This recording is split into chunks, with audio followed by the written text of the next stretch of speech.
De ontem para hoje estava rolando uma briga na internet, porque as pessoas não conseguiam se decidir se a Miriam Leitão e a Gabriela Prioli, se elas eram de direita ou de esquerda. E eu vou explicar essa história para vocês aqui, porque isso aqui também nos ajuda a compreender o que está acontecendo no Brasil hoje em termos políticos, né? Mas antes disso, já curta esse vídeo, deixa uma boa tarde para mim aqui embaixo no comentário, já dê sua curtida nesse vídeo e também se inscreva no canal para a gente poder chegar a 700 mil inscritos até o fim desse ano. E além disso, apenas hoje, até o fim do dia, o meu livro sobre o Bolsonaro, Minha Especialidade em Matar, estará de graça na Amazon, o e-book, o livro digital, até o fim do dia. Então vá lá e baixe o seu exemplar, leia e depois deixe sua crítica lá, seu comentário no livro, na Amazon. Então confira, de graça até o fim do dia de hoje. Só hoje. Só hoje. Então vá lá. Então vamos entender o que aconteceu, na verdade, né? Antes disso, a gente tem que fazer um preâmbulo aqui do que se deu e por que esse debate sobre Miriam Leitão e Prioli estava acontecendo. Eu vou pôr para vocês aqui um vídeo do lado aqui de uma influenciadora, eu acho, né? Não sei quem ela é, não conhecia antes, mas uma influenciadora conservadora brasileira que foi visitar uma livraria no Brasil, imagino que seja cultura, não sei, mas foi visitar uma livraria e ela estava revoltada porque nas gôndolas, né, nos bolos de livros ali na entrada da livraria, só tinha livro de esquerdista. E ela começa a mostrar ali uma série de livros, e aparece o livro da Prioli, aparece o livro da Miriam Leitão, e ela diz que são esquerdistas. E depois ela vai e mostra uma seção do Paulo Freire, e para poder encontrar os livros dos conservadores, ela tinha que subir uma escada e no fundo da loja tinha uma prateleira inteira com Marx e tinha uma pequena seção ali com livros conservadores e o Olavo de Carvalho estava escondido num canto lá.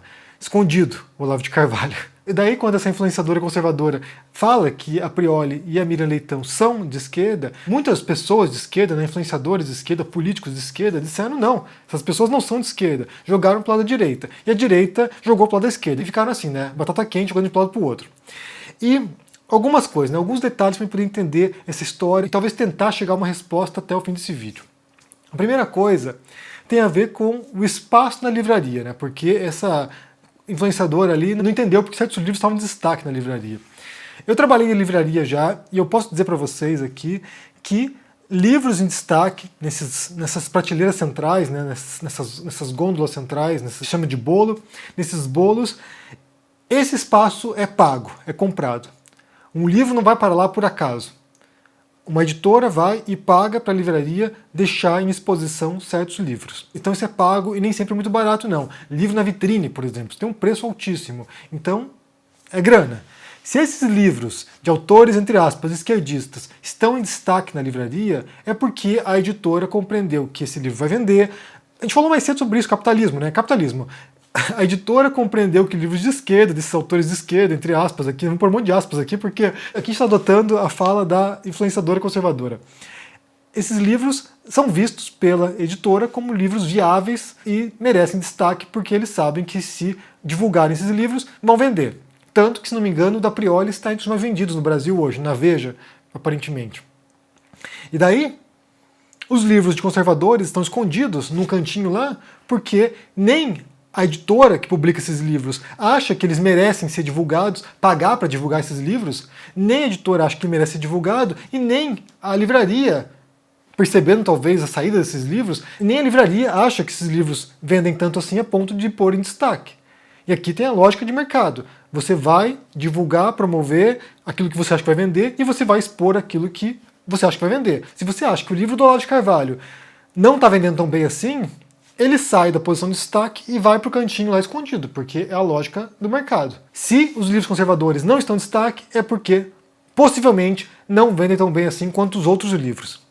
E daí entra a segunda questão, que tem a ver com o fato de Gabriela Prioli e Miriam Leitão serem de esquerda ou não. E aqui existem vários autores que analisam essa questão, né, trabalham sobre esse tema de esquerda e direita, e eu vou selecionar dois aqui que me parece que tem uma visão que fazem mais sentido para mim, que é o italiano Norberto Bobbio e o americano George Lakoff. Os dois dizem algo parecido em relação à noção de esquerda e direita, e no caso do Lakoff ele está alinhado com vários psicólogos morais também que trabalham sobre a questão de conservadorismo e progressismo, né, no espectro psicológico.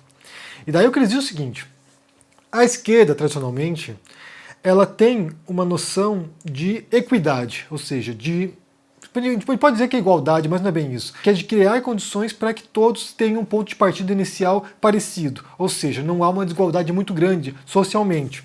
E também há uma ruptura da hierarquia, ou seja, tende a pensar a sociedade de maneira mais horizontal. Todo mundo mais ou menos igual. Todo mundo mais ou menos, como eu falei, nesse ponto de partida inicial parecido. A direita já vai no sentido oposto. Então, assim, se a esquerda defende essa estrutura horizontal, né, no qual todos estão mais ou menos parecidos, o que a direita defende é que o mundo é desigual e há hierarquias que são inquebráveis. Não importa a época, não importa o tempo, haverá uma hierarquia, haverá alguém no topo e haverá muitos na base, e esse é o mundo, lide com isso, aguentem isso. Se você quer ter privilégios, tente sair da base, tente subir para o topo. E aí entra a questão da meritocracia, né? Por seu mérito individual, por seu esforço, por sua garra, por sua engenhosidade, você consegue galgar os estratos sociais e chegar no topo e se tornar um dos vencedores. Então, essa é a noção direitista. Além disso, né, esses dois autores não falam sobre isso, mas também é uma noção econômica, né, de que a esquerda tende a propor mais intervenção estatal, ou seja, que o Estado controle e regulamente a economia, por exemplo, enquanto que a direita defenderia mais o Estado mínimo, né? Ou seja, menor intervenção estatal na economia. Isso não é tão rígido assim, porque você tem movimentos como anarquistas ou comunistas que são de esquerda e que propõem o fim do Estado, né? Não apenas não propõem intervenção do Estado, como propõem o fim do Estado. E por outro lado, você tem também na direita, você tem tendências como o fascismo, por exemplo, que propõem profunda intervenção estatal. Então para mim, na questão econômica, acaba sendo tão nítida assim a distinção entre esquerda e direita.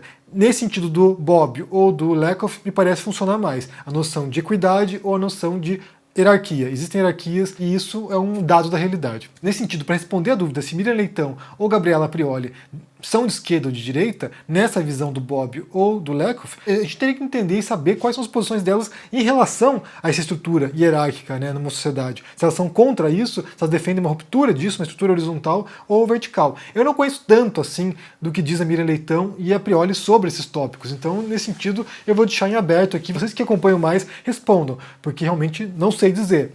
Mas como eu falei, nenhum dos grupos aqui, né, nem a esquerda, nem as esquerdas, nem as direitas queriam abraçar as duas. Outra coisa que tem que levar em consideração é que essa noção de esquerda e direita ela é altamente contextual. Então, assim, ela depende da época e depende do país no qual você está. Certamente a noção de esquerda e direita no Brasil é muito distinta do que a noção de esquerda e direita no Reino Unido, ou na França, ou, sei lá, na Noruega. Imagina que na Noruega você vai ter posições de direitistas, inclusive noruegueses, que são muito mais próximas de uma noção de esquerda do que a direita brasileira, por exemplo. Ou mesmo a esquerda e direita americana também, que são bem distintas da esquerda e direita brasileira. Então isso varia drasticamente dependendo de país para país. Talvez em certos países a Prioli e a Miriam Leitão fossem de esquerda de fato, e em outros países não fossem de esquerda. Talvez no Brasil não sejam de esquerda, dada a posição, em alguns casos, de certos grupos de esquerda no Brasil que são extremamente radicais. Então pode ser que no Brasil mesmo talvez não se encaixe nessa posição. E outra questão também, né? Quem se importa? Que diferença faz, né? Porque a gente fala aqui, a gente defende aqui uma visão de campo democrático, né? De pessoas que estão debatendo certos assuntos dentro desse respeito mútuo, dentro de certas regras do jogo democrático que não apenas contemplam e aceitam a diversidade de posições ideológicas e políticas, como as abraça, como faz parte disso, né? É necessário para que haja uma democracia saudável que haja posições divergentes. Uma democracia só com esquerda não é uma democracia. Uma democracia com direita apenas também não é uma democracia. Uma democracia prevê vozes diferentes, conflitantes, divergentes. O que não aceita são vozes que visam romper com a democracia, acabar com a democracia. Mas que haja direita e esquerda no debate político público democrático, isso é aceitável e é um pré-requisito, na verdade, né? Então que haja essas posições, tudo bem, tudo bem. O problema das visões extremistas é que elas não aceitam a existência de outras posições divergentes. Que elas acham que apenas a visão delas deve preponderar e todas as demais devem ser eliminadas.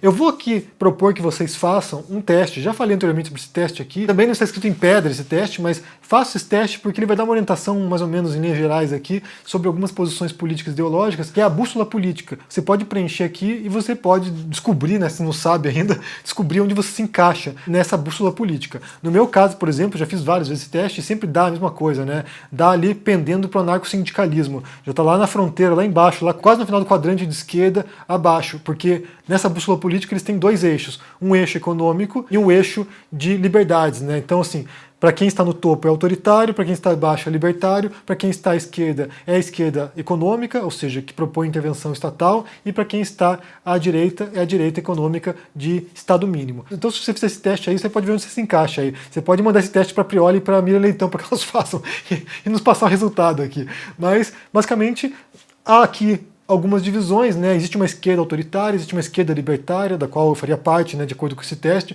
Há uma direita autoritária, que seria o fascismo, por exemplo, ou o nazismo. E existe uma direita libertária, que é o liberalismo clássico. Então, que há essas posições é totalmente legítimo e natural. Onde elas se encaixam, eu não sei dizer. Eu realmente não sei dizer. Mas o que eu percebo é que há, de fato, essa vontade, né, esse desespero quase, de pertencer a algum grupo, né? De a pessoa poder dizer assim, eu sou tal coisa, eu sou de esquerda, eu sou, sabe, algum grupo específico. Porque existem vários grupos distintos, né? Existem várias posições distintas dentro dessas posições ideológicas, né? Então a pessoa quer se sentir parte de alguma coisa. É difícil ser independente. É difícil você, sabe, pensar por conta própria, fazer um esforço quase libertário de não integrar nenhum grupo e ponderar as questões dentro de uma perspectiva muito mais abrangente. Mas faça esse teste aí, eu vou pôr para vocês aqui embaixo o teste, faça esse teste e depois me manda o resultado aqui para eu ver onde você se situa. Pode ser que você não se identifique com o resultado, mas pode nos ajudar também a perceber como às vezes a gente acha que a gente é alguma coisa, né? A pessoa acha que é conservadora e está mais para liberal, ou ela acha que ela é uma esquerda libertária e na verdade ela é uma esquerda autoritária.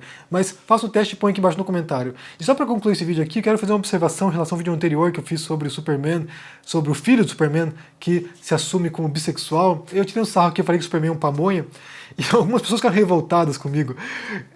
Isso é para vocês verem como, de fato, certas questões inflamam as paixões das pessoas, né? Vocês tinham o Eduardo Bolsonaro revoltado porque o Superman era bissexual e, de repente, tem pessoas revoltadas porque eu disse que o Superman é um pamonha. As pessoas ficam realmente exaltadas. Mas isso que era uma piada que eu fazia. Era uma brincadeira que eu fazia com um amigo meu quando a gente era adolescente, porque tinha eu e outros amigos que a gente curtia outros super-heróis. Eu tinha um amigo que curtia o Batman, eu curtia a Marvel. Eu nunca fui muito fã da DC, eu sempre curtia a Marvel muito mais do que a DC. Li alguma coisa ou outra, mas realmente não curtia. Achava meio sombrio o clima da DC, e daí tinha esse amigo nosso que curtia o Super-Homem e a gente tirava sarro pra caramba dele, ele falava assim, Super-Homem é um bobão, não sei o quê. Então é uma piada interna isso aqui e sinceramente as pessoas ficam exaltadas, mas é isso. De qualquer maneira, me digam o que vocês pensam aqui no comentário sobre essa questão aí de esquerda e de direita, se faz diferença a pessoa de esquerda ou de direita, se realmente faz diferença na vida real das pessoas, se o que importa não é realmente um debate razoável, sensato, ponderado, educado, e que a gente possa pensar conjuntamente uma sociedade e como melhorar as coisas para os brasileiros. E isso está previsto, né, como falei, é um pré-requisito para uma sociedade democrática. Sem essas posições, sem essas divergências, sem esses debates que nos levam para diferentes locais, não há democracia. Então me digam o que vocês pensam aqui embaixo, deixa o joinha, se inscreva aqui no canal, se torne um membro ou um apoiador para dar uma força e aproveite, porque só hoje o meu livro sobre Bolsonaro está de graça na Amazon. Corra lá, confira e baixe, pode ser lido no Kindle, no celular ou no computador. Se cuide por aí, um abração e até mais. Tchau!